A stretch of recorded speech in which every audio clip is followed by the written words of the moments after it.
बिस्मिल्लाहिर्रहमानिर्रहीम। अलिफ लाम मीम ज़ालिकल किताबु ला रैब फ़ीहि हुदल लिल मुत्तकीन। क़ुरान मजीद जे बारे में वज़ाहत कंदो हलां त क़ुरान मजीद फ़ुरक़ान हमीद बुरहान रशीद जेको असांजे प्यारे महबूब अलैहिस्सलातु वस्सलाम जे मथां 23 सालनि जे अरसे में नाज़िल थियो। उहो क़ुरान मजीद जो अल्लाह ताला जी तरफ़ खां 4 आसमानी किताब लथा: तौरेत, ज़बूर, इंजील, क़ुरान मजीद। तौरेत हज़रत मूसा अलैहिस्सलाम जे मथां नाज़िल थियो, ज़बूर हज़रत दाऊद अलैहिस्सलाम जे मथां नाज़िल थियो, इंजील हज़रत ईसा अलैहिस्सलाम जे मथां नाज़िल थियो, क़ुरान मजीद फ़ुरक़ान हमीद बुरहान रशीद जेको असां ऐं तव्हांजे प्यारे महबूब अलैहिस्सलातु वस्सलाम जे मथां नाज़िल थियो। ही वो क़ुरान मजीद आहे जो पहिरों का मूं लफ़्ज़ पढ़िया जंहिंमें अल्लाह पाक इरशाद फरमाए तो हुदल लिल मुत्तकीन। ये हिदायत आहे मुत्तकीन ऐं परहेज़गारनि जे लाइ। जीअं के माण्हू चवंदा आहिनि त अल्लाह पाक पूरे जहान जो मालिक आहे, उन में ग़ैर मुस्लिम बि अची विया, वाणिया बि अची विया, काफ़र, यहूदी, ईसाई, मुस्लमान सभु अची विया। सभिनीनि जो उहो ई हिकिड़ो रब आहे। ऐं ॿियो वरी माण्हू चवंदा आहिनि त रहमतुल लिल आलमीन, यानी नबी करीम सल्लल्लाहु अलैहि वसल्लम त पूरे जहान जे लाइ रहमत वारा नबी बणिजी विया। ख़ाली मुस्लमाननि जे लाइ न, हर हिक जे लाइ रहमत वारा नबी बणिजी विया।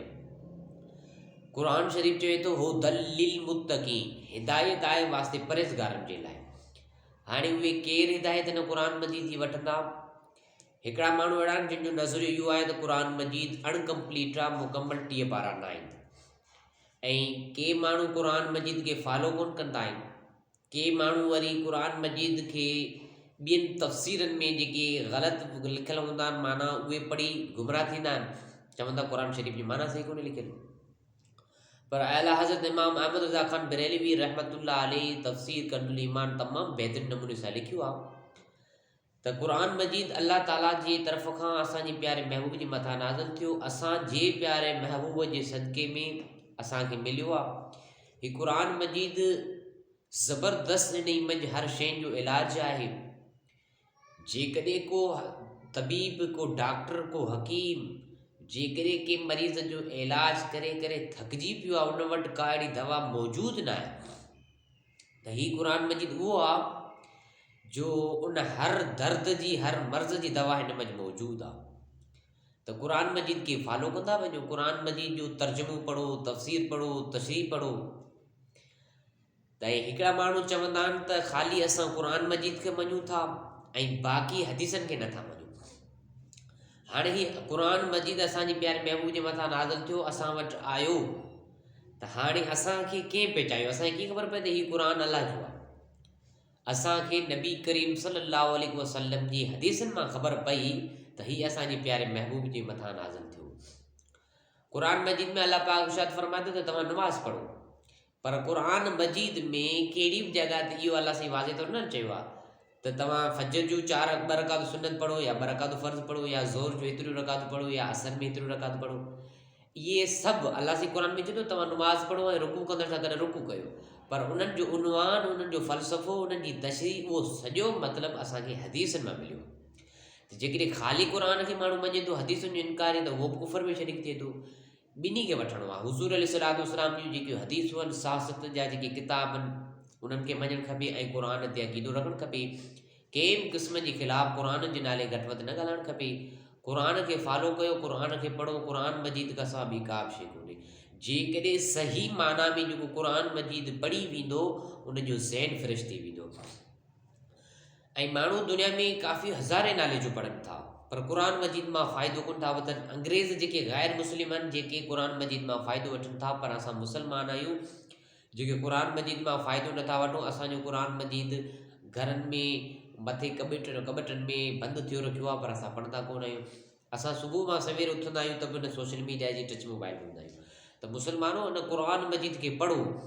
सूरे वाक़े में हिकिड़ी आयत आहे क़ुरान मजीद में, अल्लाह पाक इरशाद फरमाए थो त क़ुरान खे न छुओ मगर पाक थी करे पोइ। जॾहिं तव्हां पाक थियो, सभु पाक रहो, पोइ क़ुरान मजीद खे छुओ। जेकॾहिं तव्हांजो विज़ू आहे त क़ुर मजीद ते हथु रखो, जेकॾहिं विज़ू न आहे, को हाफ़िज़ आहे त उनखे दिलि में क़ुर पढ़ण में को बि हर्ज़ु कोन्हे। ऐं हाफ़िज़ हिन ॻाल्हि जो ज़हनशीन कनि, नोट कनि त क़ुर मजीद जेके हाफ़िज़ यादि कनि था त उन्हनि जो कमु आहे उनखे दोहराइनि, उनखे यादि कनि। ऐं विसारणु वॾो कबीरो गुनाह आहे।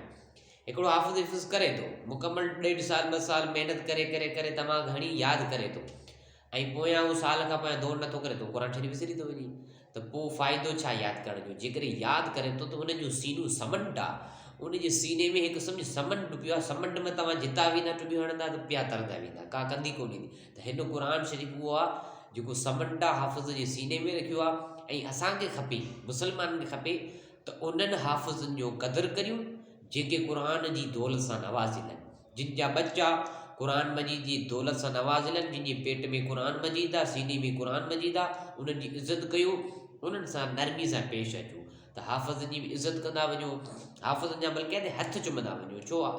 उन्हनि खे सॼो क़ुर मजीद पेट में पियो आहे।